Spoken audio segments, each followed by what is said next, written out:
Good morning, students. So today we are going to start our next chapter of unit number 2 of class 11th, that is vector.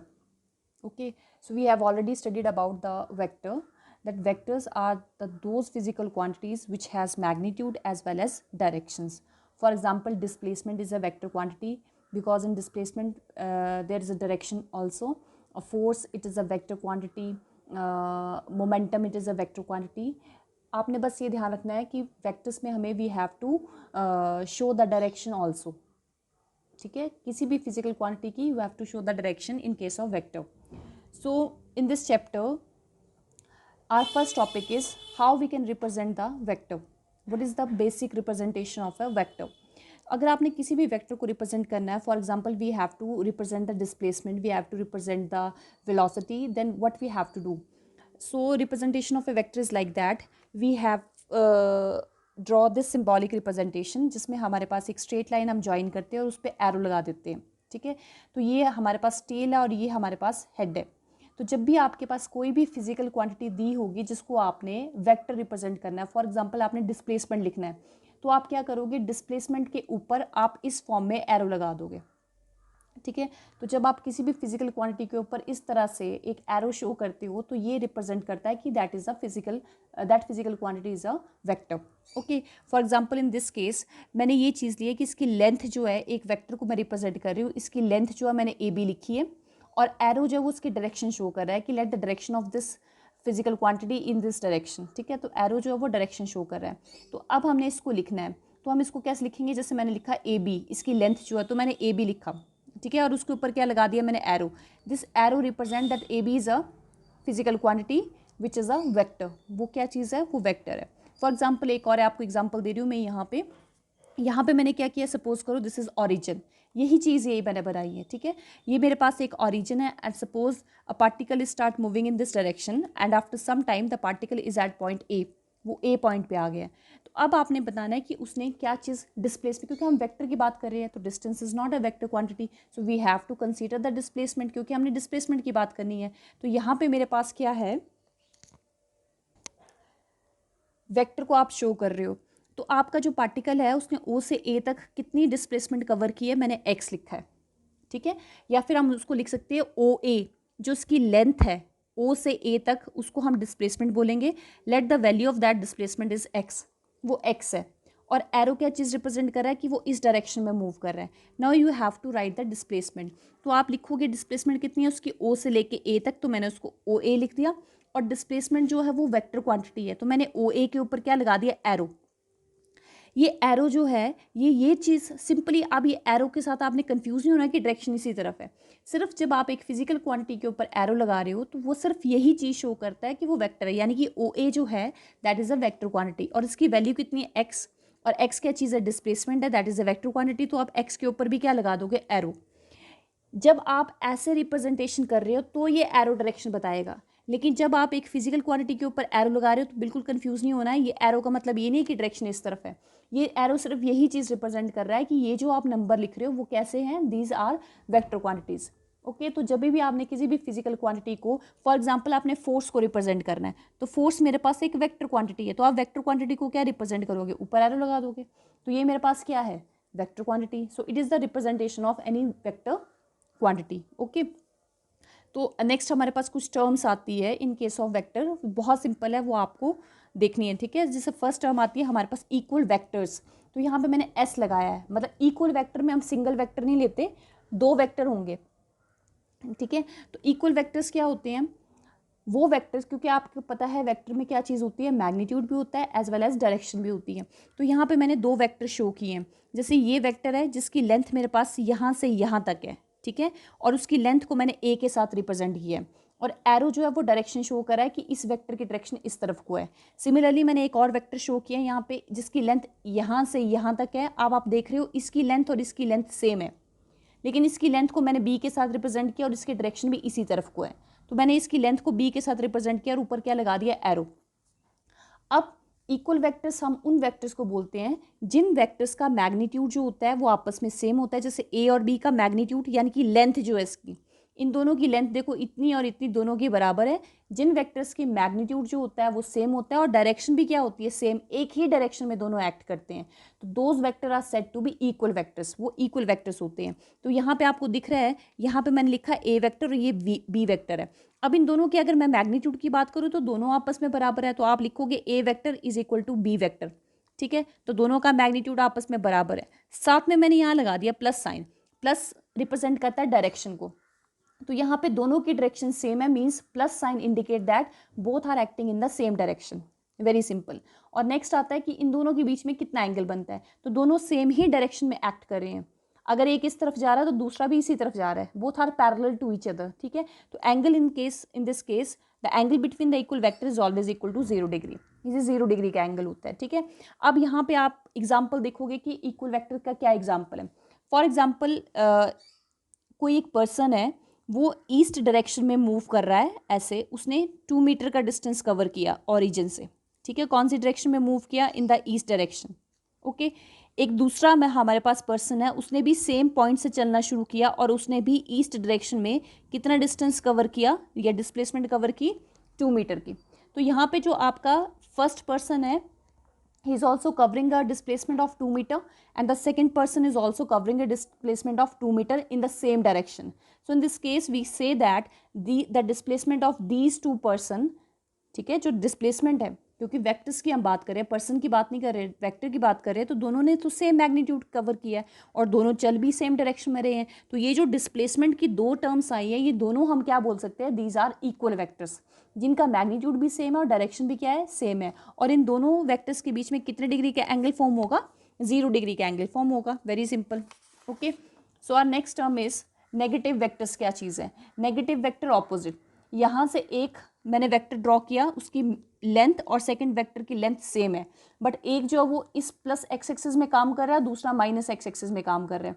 तो negative vectors are those vector which are having same magnitude but they are drawn in the opposite direction, पर direction एक दूसरे के opposite होती है। अगर एक इस तरफ को काम करेगा तो दूसरा एग्जैक्टली कोई और डायरेक्शन नहीं लेनी है, both are acting in the opposite direction, तो उन वेक्टर्स को हम बोलते हैं नेगेटिव वेक्टर। फॉर एग्जाम्पल एक पर्सन है, उसने यहाँ से ऑरिजिन से चलना शुरू किया और उसने ईस्ट डायरेक्शन में 2 मीटर का डिस्टेंस कवर किया, ठीक है, ये डिस्प्लेसमेंट कवर की। सेकेंड पर्सन ने वेस्ट डायरेक्शन में 2 मीटर का डिस्प्लेसमेंट कवर की, तो दोनों ने 2 मीटर ही चले हैं, ठीक है। ये भी 2 मीटर चला है, ये भी 2 मीटर चला है, but first one is moving in the east direction and the second one is moving in the west direction, so both are moving in the opposite direction, so we say that these vectors they are negative vectors। Magnitude कैसा होना चाहिए, बराबर, लेकिन direction एक दूसरे के कैसी होनी चाहिए, ऑपोजिट, तो उसको हम बोलते हैं नेगेटिव वेक्टर्स, ठीक है। अब देखो यहाँ पे मैग्नीट्यूड तो दोनों का बराबर है, यानी कि A vector is equal to क्या आएगा, बी वेक्टर आएगा, but both are acting in the opposite direction. So उन दोनों के डायरेक्शन को हम किसके साथ रिप्रेजेंट करते हैं, नेगेटिव के साथ। If we are putting a negative sign in this case, then it means that both are acting in the same direction, but A is equal to B, it means the magnitude of these two vectors are same. So in this case both are acting in the opposite direction, so the angle between them, देखो दोनों के बीच में angle कितने degree का form होगा, एक इस तरफ है एक इस तरफ है, तो एंगल कितने डिग्री का फॉर्म होता है, 180 डिग्री का। तो नेगेटिव वेक्टर्स के बीच में एंगल हमारे पास 180 डिग्री का बनता है, clear. Next is collinear vectors. Collinear vectors का सिंबॉलिक रिप्रेजेंटेशन मैंने ऐसे दे दी है। एक वेक्टर आपके पास ये है जिसकी लेंथ बड़ी है, सेकंड बी वेक्टर ये है जिसकी लेंथ थोड़ी छोटी है, ठीक है, मतलब अनइक्वल मैग्नीट्यूड है इनका, लेंथ जो है डिफरेंट है, यानी कि मैग्नीट्यूड डिफरेंट है, but both are acting in the same direction, ठीक है। सेकंड मैंने पिक्चर बनाई है आपको, दोनों की लेंथ बराबर है but both are acting in the same direction, clear. तो कोलिनियर वेक्टर्स वो वेक्टर्स होते हैं जिनका मैग्नीट्यूड इक्वल हो भी सकता है और इक्वल नहीं भी हो सकता, बराबर हो भी सकता है नहीं भी हो सकता, but both are acting in the same direction, पर दोनों वेक्टर जो है वो सेम ही डायरेक्शन में काम करते हैं, ठीक है। तो हम उन वेक्टर्स को बोलते हैं कोलिनियर वेक्टर्स। अब एंगल कैसे देखते हैं, दोनों एक ही डायरेक्शन में काम कर रहे हैं, ठीक है, दोनों पैरेलल है एक दूसरे के, तो एंगल मेरे पास 0 डिग्री का फॉर्म होता है। तो वेक्टर्स हैविंग इक्वल और unequal magnitude but drawn in the same direction, they are known as collinear vectors, clear. Next is the anti collinear vectors. Magnitude बराबर हो भी सकता है नहीं भी हो सकता है, बट डायरेक्शन दोनों एक दूसरे के कैसी होंगी, ऑपोजिट होगी। तो अब यहाँ पे आप क्या लिखोगे, यहाँ पे मैंने इक्वल का साइन नहीं लगाया है, ठीक है, क्योंकि बराबर हो भी सकता है बराबर नहीं भी हो सकता, बट एंगल सेम रहेगा 0 डिग्री का। तो एंटी कोलिनियर में भी बराबर हो भी सकता है नहीं भी हो सकता है, but both are acting in the opposite direction, तो आप एंगल कितने डिग्री का लोगे, 180 डिग्री का लोगे, क्लियर। अब जैसे सिंपल है, एक जो है यहाँ पे एक पर्सन इस डायरेक्शन में 2 मीटर का डिस्टेंस कवर कर रहा है, सेकंड पर्सन जो 3 मीटर का डिस्टेंस कवर कर रहा है इन केस ऑफ, ठीक है, कोलिनियर वेक्टर्स जो है। एक ने इस डायरेक्शन में 2 मीटर का डिस्प्लेसमेंट, मैं डिस्टेंस या डिस्प्लेसमेंट कंफ्यूज मत करना, क्योंकि जब भी कोई पार्टिकल स्ट्रेट लाइन में चलता है तो मैग्नीट्यूड ऑफ डिस्टेंस और डिस्प्लेसमेंट बोथ आर इक्वल। तो जब वो यहाँ चल रहा है तो उसने 2 मीटर का डिस्टेंस कवर किया, सेकंड वाले ने यहाँ सेम डायरेक्शन में चलते हुए 3 मीटर का डिस्टेंस कवर किया या डिस्प्लेसमेंट कवर की, तो दोनों का मैग्नीट्यूड अनइक्वल है, but both are acting in the इस डायरेक्शन, मीन्स वो वेक्टर्स कैसे होंगे, they are known as collinear vectors. Okay, अच्छा नेक्स्ट जो है, मतलब इक्वल वेक्टर्स जो होते हैं ना, इक्वल वेक्टर्स को हम कोलिनियर वेक्टर्स भी बोल सकते हैं क्योंकि बराबर है, लेकिन कोलिनियर को इक्वल नहीं बोल सकते क्योंकि इनका मैग्नीट्यूड बराबर है भी और नहीं भी है, ठीक है। तो equal vector are also known as collinear vectors. यहाँ पे क्या आएगा, एक ने ओरिजिन से चलना शुरू किया, 3 मीटर का डिस्टेंस कवर किया इन द ईस्ट डायरेक्शन, और सेकंड ने 2 मीटर के डिस्प्लेसमेंट कवर की इन द वेस्ट डायरेक्शन। तो मैग्नीट्यूड दोनों का अनइक्वल है, but both are acting in the opposite direction, therefore they are known as anticollinear vectors। clear। next is co-initial vectors। co-initial vectors क्या होते हैं, यहाँ पे बहुत ज़्यादा हो सकते हैं, 2 भी हो सकते हैं, 3 भी हो सकते हैं, 10 भी हो सकते हैं, 50 भी हो सकते हैं। जब भी आपके पास वेक्टर्स होते हैं उनका ओरिजिनेटिंग पॉइंट सेम हो, एक ही पॉइंट से वो ओरिजिनेट करे। फॉर एग्जाम्पल ये है, ये ए वेक्टर है यहाँ को, बी वेक्टर यहाँ है, सी वेक्टर यहाँ है, डी वेक्टर यहाँ है, ऐसे रैंडम से मैंने बता दिए। तो इनका स्टार्टिंग पॉइंट कहाँ से, टेल कहाँ से शुरू हो रही है, दोनों की टेल है ना यहाँ पे, देखो ये आपका ओरिजिनेटिंग पॉइंट है। तो ये सारे वेक्टर्स जो इसमें एंगल नहीं फॉर्म होता क्योंकि किसी भी डायरेक्शन में ज्वाइंट हो सकते हैं ये। तो ये जो आपके पास वेक्टर्स बनते हैं A B C D, they are known as coinitial vectors. The vectors having common initial point are known as coinitial vectors. Clear. Next is unit vectors. क्या चीज होती है ये बिल्कुल ध्यान से सुनना, व्हाट इज यूनिट वेक्टर। नाम से ही क्लियर है, यूनिट मीन्स 1, ठीक है। अब ये वेक्टर है, इट मीन्स इसके पास मैग्नीट्यूड भी होगा और इसके पास डायरेक्शन भी होगी। यूनिट वेक्टर का इस्तेमाल सिर्फ हम किसी भी फिजिकल क्वांटिटी की डायरेक्शन को शो करने के लिए करते हैं, इसका और कोई काम नहीं होता, ठीक है। यूनिट वेक्टर वो वेक्टर होता है जिसका मैग्नीट्यूड 1 होता है, ठीक है। मैग्नीट्यूड कितना होगा उसका 1, और उसकी खुद की कोई डायरेक्शन नहीं होती। आप उसको जिस भी फिजिकल क्वांटिटी के साथ अटैच कर दो, ये उसी की डायरेक्शन ले लेता है। अगर एक फिजिकल क्वांटिटी है वो इस डायरेक्शन में चल रही है, आपने उसकी डायरेक्शन को बताना है, तो डायरेक्शन को बताने के लिए हम यूनिट वेक्टर का यूज करते हैं, ठीक है। उसकी खुद की कोई डायरेक्शन नहीं होती है, जो भी फिजिकल क्वांटिटी की डायरेक्शन होगी वो वही ले लेगा, ठीक है। फॉर एग्जाम्पल देखो, मैं एग्जाम्पल दे रही हूँ। अब आपको मैंने बताया कि जो यूनिट वेक्टर है उस यूनिट वेक्टर का मैग्नीट्यूड 1 होता है, ठीक है। अब आपने क्या करना है, जैसे मेरे पास एक कोई फिजिकल क्वांटिटी है, फॉर एग्जांपल मेरे पास ए वेक्टर है, ठीक है, उसका मैग्नीट्यूड 5 है। ए वेक्टर है, उसका मैग्नीट्यूड 5 है, और साथ में उसके पास कुछ ना कुछ डायरेक्शन होगी, क्योंकि वेक्टर है इसके पास 2 चीज़ें होंगी, मैग्नीट्यूड भी होगा और डायरेक्शन भी होगा। आप ध्यान से सुनना इसको। अब ए वेक्टर जो है, मैंने 5 तो उसका मैग्नीट्यूड शो कर दिया, लेकिन डायरेक्शन शो करने के लिए मुझे कोई एक नंबर चाहिए होता है। तो किसी भी फिजिकल क्वांटिटी की डायरेक्शन को बताने के लिए हम यूनिट वेक्टर का यूज़ करते हैं, और यूनिट वेक्टर हम हमेशा किसी भी फिजिकल क्वांटिटी के ऊपर कैप लगा के करते हैं। फॉर एग्जाम्पल मैंने यहाँ पे रखना है, तो इसमें क्या करेंगे, ए वेक्टर हम वैसे लिखेंगे, 5 भी वैसे रहेगा, लेकिन डायरेक्शन को शो करने के लिए यूनिट वेक्टर का यूज़ करेंगे। अब यूनिट वेक्टर मैंने कैसे लिखा, ए और ऊपर कैप लगा दी, ठीक है। ये ए किसी भी फिजिकल के ऊपर ऐसे कैप लगी हो, it means that is a unit vector, वो यूनिट वेक्टर है। ये यूनिट वेक्टर जो है ये किसकी डायरेक्शन बताएगा, जो ए वेक्टर की डायरेक्शन है, ठीक है। अब देखो यहाँ पे यूनिट वेक्टर लगा दिया, अब बोलेंगे इसके पास मैग्नीट्यूड भी और इसके पास डायरेक्शन भी है। अब अगर आप बात करोगे इसके मैग्नीट्यूड की, तो इसकी वैल्यू 1 है और साथ में क्या है, इसकी डायरेक्शन है। अब 1 को अगर आप 5 के साथ मल्टीप्लाई करोगे तो 5 के मैग्नीट्यूड में कोई फर्क नहीं पड़ेगा, ठीक है। आप किसी भी नंबर को 1 के साथ मल्टीप्लाई करो तो उस नंबर के मैग्नीट्यूड पे कोई फर्क नहीं पड़ता। सिमिलरली यहाँ पे अगर मैं 5 को यूनिट वेक्टर के साथ मल्टीप्लाई कर रही हूँ डायरेक्शन को शो करने के लिए, तो इस ए के पास 1 मैग्नीट्यूड 1 है उसका, और डायरेक्शन उसकी वही है जो ए की होती है, वो वही डायरेक्शन ले लेता है। तो जब आप 5 को 1 के साथ मल्टीप्लाई करोगे तो there is no change in the magnitude of a vector. 5 के मैग्नीट्यूड पे कोई फर्क नहीं पड़ेगा, वो 5 ही रहेगा, ठीक है। तो यहाँ से आपने एक चीज़ ध्यान रखनी है कि यूनिट वेक्टर क्या चीज़ होती है, इसका मैग्नीट्यूड 1 होता है।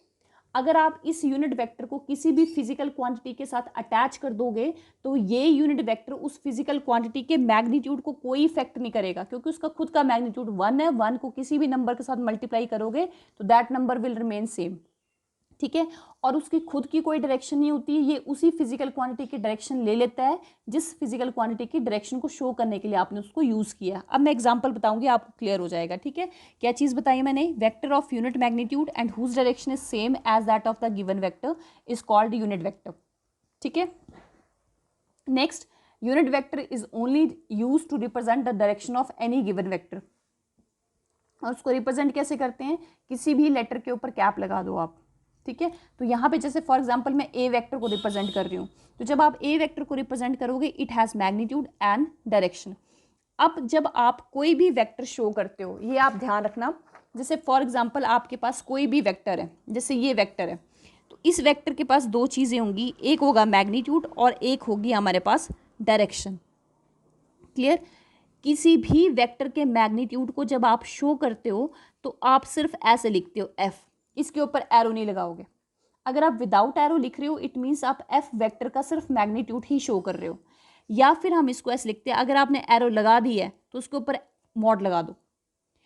एफ वेक्टर को आपने मॉड के साथ शो किया तो भी वो क्या चीज़ है, मैग्नीट्यूड। तो किसी भी फिजिकल क्वांटिटी जो कि वेक्टर है, अगर आपने उसका सिर्फ मैग्नीट्यूड लिखना है तो आप उसको सिर्फ विदाउट एरो लिखोगे, या फिर एरो लगा दिया तो उसको किस में लिखोगे, आप मॉड में लिखोगे। तो ये सिर्फ क्या चीज़ रिप्रेजेंट करता है, ओनली मैग्नीट्यूड। क्लियर, अब यहाँ पे मेरे पास ए वेक्टर है, तो आपने ए वेक्टर का मैग्नीट्यूड लिखना है, तो उसको आप क्या लिखोगे, सिर्फ ए लगाओगे, इसके ऊपर एरो नहीं लगाओगे, ये मैग्नीट्यूड आ जाएगा। अब नेक्स्ट आती है डायरेक्शन। तो किसी भी फिजिकल क्वांटिटी की डायरेक्शन को शो करने के लिए हम यूनिट वेक्टर का यूज़ करते हैं। ठीक है, तो यहाँ पे यूनिट वेक्टर हम क्या यूज़ करेंगे, ए लगाएंगे और उसके ऊपर कैप लगा देंगे, ये दोनों डिफरेंट है। ये मैग्नीट्यूड है, ये क्या चीज़ है मेरे पास, यूनिट वेक्टर हैविंग मैग्नीट्यूड 1 को आप ए के साथ मल्टीप्लाई करोगे तो उसके मैग्नीट्यूड पे कोई फर्क नहीं पड़ेगा और सिर्फ डायरेक्शन बचेगी। क्लियर, अब आप ये देखोगे कि ठीक है, ए वेक्टर का, ए यूनिट वेक्टर का कैसे मतलब होता है कि वो डायरेक्शन शो करता है। तो यहाँ से मैंने इसको, और इसको आप ऐसे भी लिख सकते हो, ए मॉड लगा दो और ए कैप लगा दो, ये भी क्या चीज़ है, ये भी मैग्नीट्यूड है। ठीक है, यहाँ से मैंने लिखा A cap is equal to A vector upon A vector यहीं रखा, ए को इसके डिनोमिनेटर में लेगी। ठीक है, अब यहाँ से आप ए वेक्टर लिख रहे हो, तो ए वेक्टर के पास क्या क्या चीज़ें हैं, एक मैग्नीट्यूड है और साथ में क्या है, डायरेक्शन, और नीचे मेरे पास ए ऑलरेडी है। मैग्नीट्यूड ऑफ ए कितना है मेरे पास, ए ये लिखा है मैंने, और डायरेक्शन मैंने एज इट इज़ रख दी, और नीचे मेरे पास ए आ गया, ए से ए कैंसिल आउट हुआ, तो आपके पास ए कैप किसके बराबर आ गई, डायरेक्शन के। ठीक है, दोबारा से देख लो, ए वेक्टर को मैंने लिखा तो it has magnitude and direction. Magnitude is representing by a letter A without any arrow, and if you want to represent the direction then you have to put an cap over a A. तो ये unit vector है। Clear, इसको हम इस तरीके से भी लिख सकते हैं मॉड में। फिर मैंने यहाँ से ए यूनिट वेक्टर को बताना है कि ठीक है उसका क्या यूज़ होता है, तो मैंने सिंपली क्या किया, ए यूनिट वेक्टर को एक तरफ रखा और यहाँ से मेरे पास ए वेक्टर अपॉन ए आ गया। ए वेक्टर के पास मैग्नीट्यूड और डायरेक्शन है, ए वेक्टर का मैग्नीट्यूड ए है और डायरेक्शन मैंने एज इट इज़ रखी, डिनोमिनेटर में मेरे पास ए है, कैंसिल आउट किया, then you have a unit vector gives you direction. तो ये आपको डायरेक्शन देता है, सिंपल। ठीक है, ये आपका, और ये 1 मार्क्स क्वेश्चन भी बन जाता है कई बार। एक और एग्जाम्पल है, for example velocity of any body is 5 metre per second due east direction में किसी भी बॉडी की वेलोसिटी 5 मीटर पर सेकेंड है। तो अब आपने उसको रिप्रेजेंट करना है, तो वेलोसिटी एक वेक्टर क्वांटिटी है, मैग्नीट्यूड एंड डायरेक्शन दोनों चीज़ें होंगी। वी वेक्टर मैंने वैसे रखा, वी वेक्टर का मैग्नीट्यूड कितना दिया है 5, तो मैंने 5 मीटर पर सेकेंड लिखा। अब वेलोसिटी की डायरेक्शन को शो करना है तो आपको यूनिट वेक्टर लगाना है, तो कुछ नहीं करना है आपने, वेलोसिटी जो है उसको मैं वी से लिखती हूँ और उसके ऊपर कैप लगा दूँ, तो ये क्या चीज़ होगा, यूनिट वेक्टर ऑफ वेलोसिटी, इसकी वही डायरेक्शन होगी जो वेलोसिटी की होगी। क्लियर, अब आपने बताना ठीक है ये क्या चीज़ देगा, तो वी कैप को मैंने एक तरफ रखा, V vector upon 5 metre per second denominator में आ गए। वी के पास क्या है, मैग्नीट्यूड और डायरेक्शन, वी का मैग्नीट्यूड है 5 metre per second, direction as it is रही, cancel out 5 metre per second with 5 metre per second, then you will get the direction.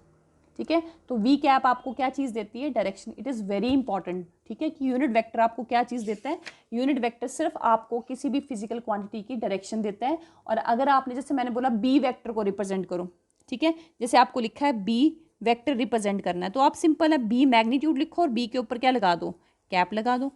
ये मैग्नीट्यूड है, ये उसका डायरेक्शन है, तो इसका मैग्नीट्यूड 1 होता है। ये किसी भी फिजिकल क्वांटिटी के मैग्नीट्यूड को कोई इफेक्ट नहीं करता और डायरेक्शन खुद उसी के ले लेता है जो फिजिकल क्वांटिटी की होती है।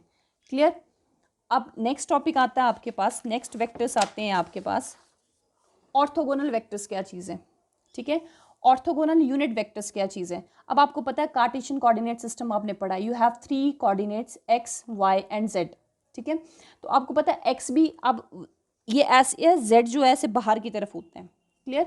अब आपको क्या करना है, एक्स वाई और जेड। अब आपके पास कोई फिजिकल क्वांटिटी है वो एक्स एक्सिस में चल रही है, या कोई फिजिकल क्वांटिटी है वो वाई एक्सिस में चल रही है, कोई है वो जेड में चल रही है, तो आपने डायरेक्शन शो करनी होती है। तो जो आपकी कार्टेशियन कोऑर्डिनेट सिस्टम है, जनरली तो हम ए वेक्टर को ए कैप से रिप्रेजेंट कर देते हैं डायरेक्शन, लेकिन जो कार्टेशियन कोऑर्डिनेट सिस्टम्स होते हैं X Y Z, you all know that the angle between the X Y and Z is 90 degree.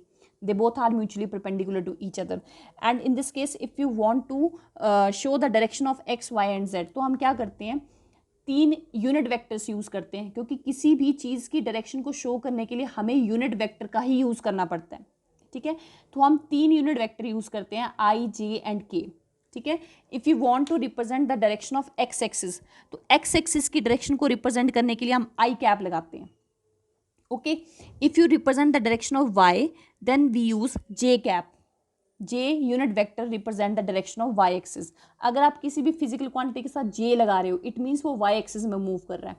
अगर आप जेड एक्सिस की बात करो तो यहाँ पे के कैप लगेगा, ठीक है। I J K represent the direction of X Y and Z axis, clear. अब ये तीनों आपस में म्यूचुअली परपेंडिकुलर है, तो ये यूनिट वेक्टर भी इन 3 एक्सिस को रिप्रेजेंट कर रहा है। It means I cap, J cap, K cap के बीच में भी 90 डिग्री का एंगल बनेगा, means they are mutually perpendicular to each other, okay. So orthogonal unit vectors क्या होते हैं, orthogonal unit vectors are I, J and K cap. जिन वेक्टर्स के बीच में, क्योंकि इनके बीच में कितने का एंगल फॉर्म होता है, they are mutually perpendicular to each other and they are making an angle of 90 degree with respect to each other, therefore they are known as orthogonal unit vectors. इसलिए आई, जे और के cap को हम orthogonal unit vector बोलते हैं, क्योंकि वो angle कितने डिग्री का फॉर्म करते हैं, 90 डिग्री का, mutually perpendicular to each other, clear. Next example है, फॉर एग्जाम्पल आपके पास ए वेक्टर है, वेक्टर है मतलब मैग्नीट्यूड भी होगा, डायरेक्शन भी होगा, वो एक्स एक्सिस में मूव कर रहा है।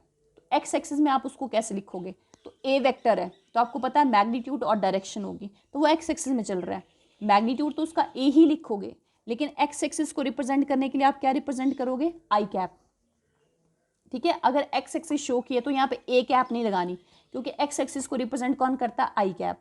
तो A I cap means a vector having magnitude A and that vector is moving along the x axis, clear. If you want to represent that vector along the y axis, then a vector can be written as a और y axis can be represented by the j cap, तो ये j लगा दिया, ठीक है। अगर आपके पास minus X axis हो तो कुछ नहीं करना, प्लस एक्स एक्सिस को आई कैप रिप्रेजेंट करता है, माइनस एक्स एक्सिस को माइनस आई कैप रिप्रेजेंट करेगा, ठीक है। In case of Z axis you can write A vector is equal to A into K cap, okay. So these are orthogonal vector and you can write your vector in case of orthogonal vector in this way, ठीक है। it is very simple. next is the position vector and the displacement vector. तो position vector क्या चीज़ होती है, position vector क्या है, जब भी आपने किसी भी पार्टिकल की पोजीशन को शो करना है, कोई भी पार्टिकल है उसकी अपनी पोजीशन को शो करना है, तो हमें एक वेक्टर ड्रॉ करना पड़ता है, ठीक है। फॉर एग्जाम्पल हमारे पास क्या है, ये ऑरिजिन है और लेट एक पार्टिकल एक्स एक्सिस में मूव कर रहा है, यानी कि इसकी पोजीशन को बताने के लिए वी नीड ओनली 1 कोऑर्डिनेट। तो आपका पार्टिकल यहाँ था, यहाँ से वो यहाँ पहुँच गया, क्लियर। और एरो क्या चीज़ रिप्रेजेंट कर रहा है, क्योंकि सिंबॉलिक रिप्रेजेंटेशन है, तो एरो का मतलब है कि पार्टिकल एक्स एक्सिस में इस तरफ को मूव कर रहा है, ओके। तो आपको क्या करना है, वेक्टर ड्रॉ करना है। तो आप वेक्टर कैसे ड्रॉ करते हो, ऑरिजिन से ड्रॉ करना और जहाँ पे आपका पार्टिकल है वहाँ पे ड्रॉ कर देना और साथ में क्या लगा देना, एरो। तो यहाँ पे मैंने ओ पी वेक्टर शो किया। ओ पी क्या चीज़ है, लेंथ है, ठीक है, जो आपको ये बता रहा है कि पार्टिकल कहाँ है, पी पॉइंट पे बैठा है तो आपने बताना उसकी पोजीशन कहाँ है। तो आप ओ से लेके पी तक वेक्टर ड्रॉ करोगे, लाइन ड्रॉ करोगे, कर दिया ड्रॉ। इसकी लेंथ जो है वो पार्टिकल की पोजीशन बताएगी और एरो भी बताया कि वो इस डायरेक्शन में मूव कर रहा है।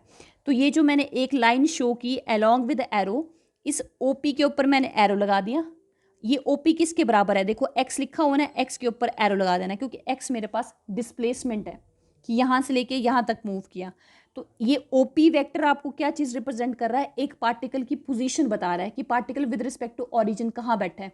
तो OP vector is known as position vector, ठीक है। In this case we need only 1 coordinate that is X, ऊपर एरो लगा दिया क्योंकि वेक्टर है, डायरेक्शन शो हो रही है, तो एक्स के ऊपर एरो लगा दिया, तो ये आपको क्या बताएगा, position vector. A vector drawn from the origin to the position of a particle at any time is called position vector. अब ये मेरे पास सेकंड वो केस है, यहाँ पे पार्टिकल यहाँ बैठा है, तो आपको क्या करना है, पोजीशन वेक्टर ड्रॉ करना है। तो पोजीशन वेक्टर मैंने क्या चीज़ बोली, ओरिजिन से जहाँ पार्टिकल बैठा होता है वहाँ पे हम स्ट्रेट लाइन ड्रॉ करते हैं। तो यहाँ पे ओरिजिन पे पार्टिकल बैठा है, आपने यहाँ जाना है, ओरिजिन से पी पॉइंट पे जाना है, तो आपको ओरिजिन से एक स्ट्रेट लाइन ज्वाइन करनी पड़ेगी, कहाँ पे, जहाँ पार्टिकल है। देखो यहाँ से यहाँ ड्रॉ की थी, तो मैंने यहाँ से यहाँ तक ड्रॉ कर दी, और एरो कहाँ लगाना है, ओरिजिन से वो बाहर की तरफ ही जा रहा है ना, तो एरो कहाँ लगाएंगे आप, बाहर की तरफ, ठीक है। अब यहाँ पे जो आपको ओ पी और साथ में एरो लगा देना, क्योंकि डायरेक्शन भी है, ये क्या चीज़ है आपकी, it is a position vector. Let इस पोजीशन वेक्टर को मैंने आर के साथ रिप्रेजेंट किया। आर क्या चीज़ है, पोजीशन वेक्टर, ठीक है। अब इस आर में कितने कोऑर्डिनेट्स है, सिंगल कोऑर्डिनेट तो आएगा नहीं। अगर आपको पी के पास पहुंचना है, तो मैंने आपको ऑलरेडी पढ़ाया है, ओ से आपको जाना पड़ेगा यहाँ पे, यू नीड एक्स कोऑर्डिनेट, फिर यहाँ से जाना पड़ेगा ऊपर, यू रिक्वायर वाई कोऑर्डिनेट। तो आपको एक्स और वाई दो कोऑर्डिनेट लेने पड़े, तब आप पार्टिकल के पास पहुंचे। तो इस एक्स में दो चीज़ें इंक्लूड होगी, एक एक्स और एक Y. Clear, so that is a position vector. Next is the displacement vector. अब जैसे मान लो एक पार्टिकल यहाँ बैठा है पी पॉइंट पे, तो आपने उसकी पोजीशन बतानी है, तो आपको ओरिजिन से लाइन ड्रॉ करनी पड़ेगी। मैंने लाइन ड्रॉ कर दी। ये ओ पी वन क्या है, it is a position vector, मैंने ऑलरेडी पीछे बढ़ा दिया। ओ से P one that is a position vector, जिसको मैंने आर वन से रिप्रेजेंट किया। लेट पार्टिकल यहाँ से चलता हुआ यहाँ पहुँच गया, ठीक है। अब पार्टिकल यहाँ से यहाँ पहुँच गया है, लेट यहाँ पे t1 सेकंड में यहाँ था और t2 में यहाँ पहुँच गया। तो अब आपने उसकी पोजीशन बतानी है, तो उसकी पोजीशन बताने की फिर से आपको ओरिजिन से लाइन ड्रॉ करनी पड़ेगी यहाँ पे। तो ओरिजिन से लाइन ड्रॉ की, इसको मैंने R2 लिखा। अब इसको R2 क्यों लिखा, क्योंकि यहाँ पे जब आप R को कैलकुलेट करोगे तो आपको X और Y दो कोऑर्डिनेट चाहिए। आप ध्यान से देखो, जब आप R1 की वैल्यू कैलकुलेट करोगे तो आपको यहाँ पहुँचना है, तो आपको पहले यहाँ से यहाँ चलना पड़ेगा, एक्स कोऑर्डिनेट यूज़ किया, फिर यहाँ से यहाँ चलना पड़ेगा वाई कोऑर्डिनेट। तो आपको एक्स इतना सा यूज़ करना पड़ा और वाई इतना करना पड़ा, ठीक है। ये एक्स और वाई से R1 बनेंगे। लेकिन जब आपको यहाँ पहुँचना है, पार्टिकल यहाँ से यहाँ पहुँच के आपने यहाँ बताना है, तो आपको पहले यहाँ से यहाँ चलना पड़ेगा, आपको एक्स कोऑर्डिनेट यूज़ करना पड़ा, फिर यहाँ से यहाँ। अब देखो एक्स की वैल्यू कुछ और होगी है, वाई की वैल्यू कुछ और होगी है, तो एक्स और वाई बदल गए, तो ऑब्वियस ही बात है R2 भी क्या होगा, आप कुछ और ही लिखोगे, क्योंकि R1 और R2 से ही कहाँ से बनते हैं, x1 और x2 से बनते हैं। तो दोनों केसेस में वैल्यू अलग अलग है, तो R1 और R2 लिखोगे। डिस्प्लेसमेंट वेक्टर क्या होता है, इनिशियल पोजीशन ये है, फाइनल ये।